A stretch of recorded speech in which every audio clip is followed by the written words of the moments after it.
Guys, ഈ ഒരു video ഞാൻ ആദ്യം കണ്ടപ്പോഴേ ഒരു വോയിസ് റെക്കോർഡിങ് ഒരു ലൈവ് ഒക്കെ ഉണ്ടായിരുന്നെങ്കിൽ ആ ചെക്കൻ രക്ഷപ്പെട്ടിരുന്നു എന്ന് ഞാൻ വിചാരിച്ചിട്ടോ.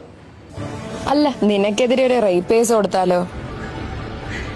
എന്തിന്? അല്ല, നീ ഞാനും കുറച്ചു നാള് മുന്നേ റിലേഷൻഷിപ്പിലല്ലായിരുന്നോ? അന്ന് വിവാഹ വാഗ്ദാനം നൽകി നീ എന്നെ റേപ്പ് ചെയ്തു എന്നും പറഞ്ഞ്. ഷെറിൻ, അതിനങ്ങനെ ഒന്നും ഉണ്ടായിട്ടില്ലല്ലോ. അതെ, പക്ഷെ കുറച്ചു ദിവസം മുന്നേ ഞാൻ ചാറ്റ് വായിച്ചേ. ഒന്ന് ഇരുത്തി വായിച്ച എല്ലാവർക്കും മനസ്സിലാവും അതൊക്കെ തന്നെയാണ്. പക്ഷെ അത് വെച്ചൊരു കേസ് കൊടുക്കാം. നീ എന്തൊക്കെയായി പറയുന്നത്? നിനക്ക് എന്താ വേണ്ട ശരിക്കും? എന്താ ചോദിക്കാത്തേന്ന് ആലോചിച്ചിരിക്കുവായിരുന്നു. 30 ലക്ഷം രൂപ വേണേ പിന്നെ ചോദിച്ചോളാം, സമയം കിടക്കുമല്ലേ. ഹലോ ഷെറിൻ, നീ എന്തൊക്കെയായി ലൈവിൽ കിടന്ന് വിളിച്ചു പോകുന്നേ? ലൈവോ? എടി കോപ്പ, അവൻ ഇൻസ്റ്റാഗ്രാമിൽ ലൈവ് പോയിക്കൊണ്ടിരിക്കുക. നീ പറയുന്ന നാട്ടുകാർ മൊത്തം കേട്ട്.